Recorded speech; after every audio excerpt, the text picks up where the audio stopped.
All right, welcome back again to another response one. I was kind of looking around. I wasn't sure what video I wanted to look at, and then I found their history their history playlist, and so I decided that maybe this would be where I would start. And I saw a lot of good ones, but I don't know. This one I decided to be the one that I would pick first. It's was it wrong to drop the atom bomb on Japan? So let's see.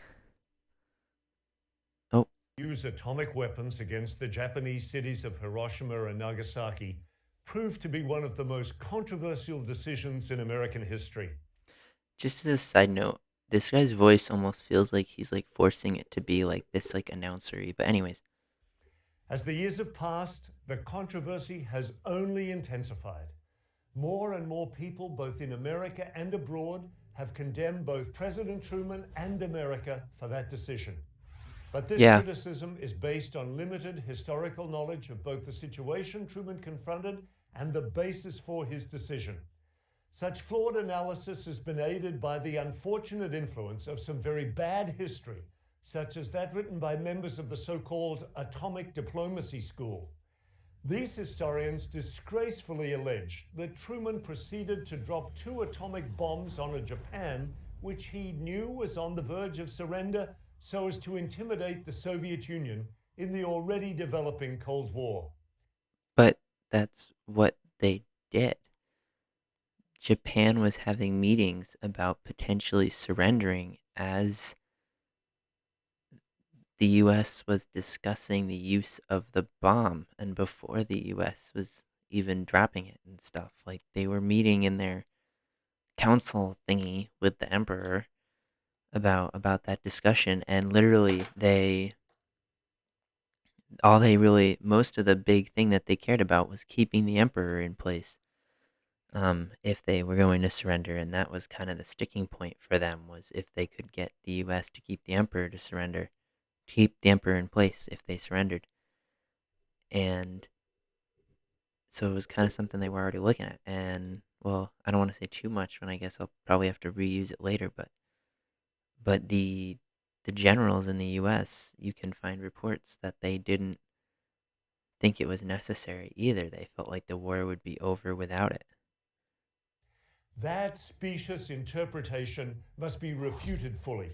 Truman sought to bomb Hiroshima and Nagasaki, two major military industrial targets, to avoid an invasion of Japan, which They weren't particularly huge military and industrial targets, though. I'm not sure there were many factories or anything in Hiroshima and Nagasaki. I don't think there was much stuff there. They were pretty like they weren't super relevant. Most of the very relevant places had already been bombed a lot.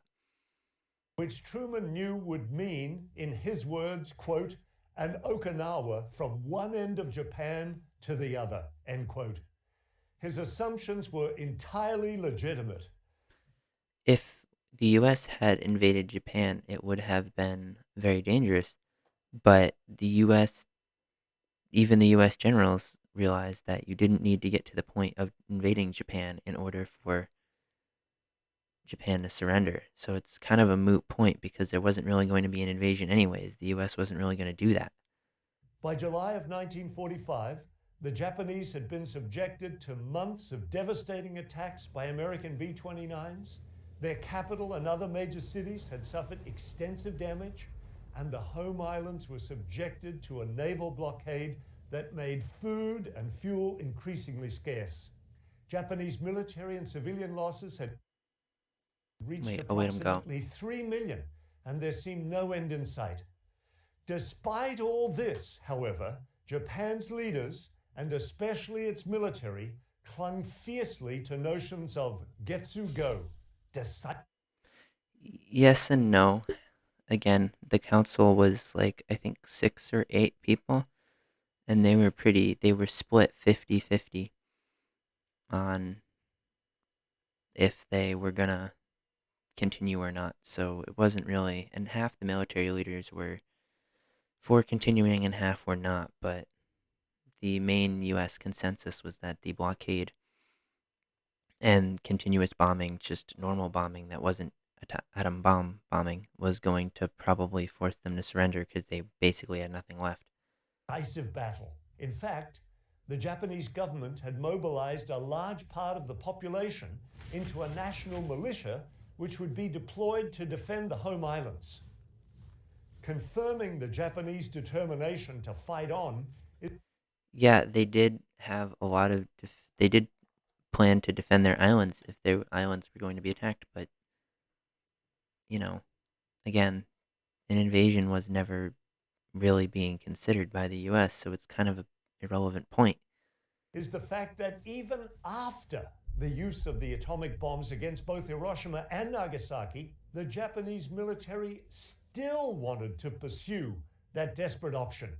Some, but not all. I think the army guy might have. I think it was either the army guy was in favor and the navy wasn't, or the navy was and the army wasn't, or something like that. But again, like the point is, their military, all the facets of it were very mixed. The atomic bombs forced Emperor Hirohito to understand clearly, and in a way his military leaders refused to comprehend, Again, it was split. It was just that Emperor Hirohito was eventually called to help break the tie, and he picked to look at the surrender options. But it's not really the bombs that necessarily drove him to make that decision. They just happened to like reach out to him after them. Like the military leaders, by all accounts, weren't particularly swayed by the bombs. They were kind of operating on their own timeline anyways. that the defense of the homeland was hopeless. It took the unprecedented intervention of a Japanese emperor to break the impasse in the Japanese government and finally order surrender. It was only the dropping of the atom bombs that allowed the emperor and the so called peace faction in the Japanese government to negotiate an end to the war. And see, now he has a peace faction in the government that was a military government. So like, come on. There's clearly some like conflicting evidence even from his own video here. All the viable alternate scenarios to secure American victory all would have meant significantly greater American and Allied casualties and much higher Japanese civilian and military casualties. According to American military estimates at the time, those numbers would have been well above 1 million.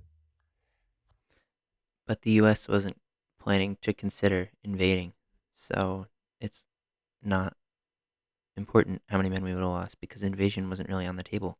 Hard as it may be to accept, Japanese losses would have been far greater without the bombs. And the overall casualties would also have included thousands of Allied prisoners of war whom the Japanese planned to execute in case of invasion.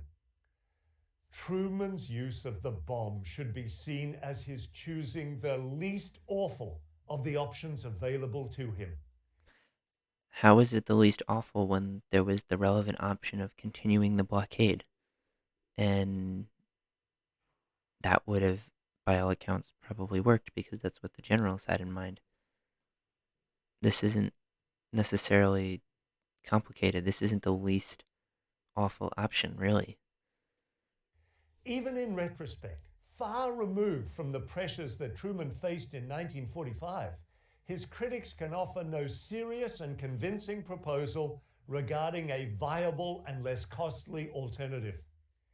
The Wait, you mean the kind of alternatives that the military was suggesting at the time because they didn't believe using the bomb was necessary, or who?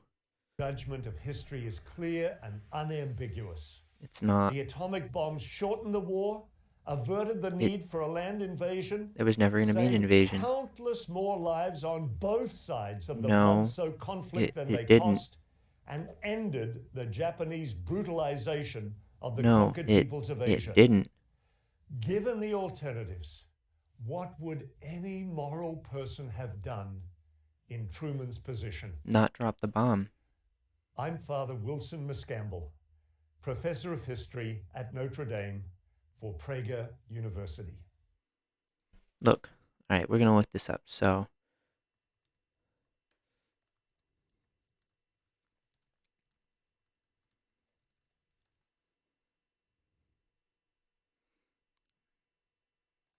let's see. Let's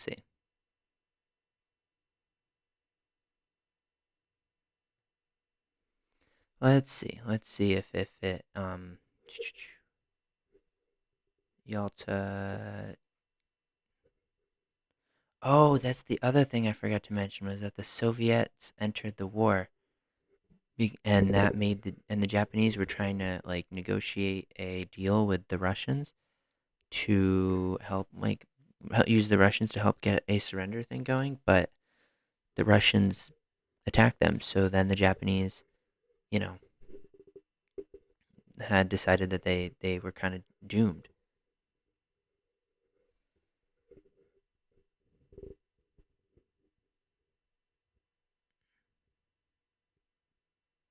Yeah, but if you're looking along, they were demoralized by Germany's surrender. None ever did so. See, Japanese diplomats were advising against that.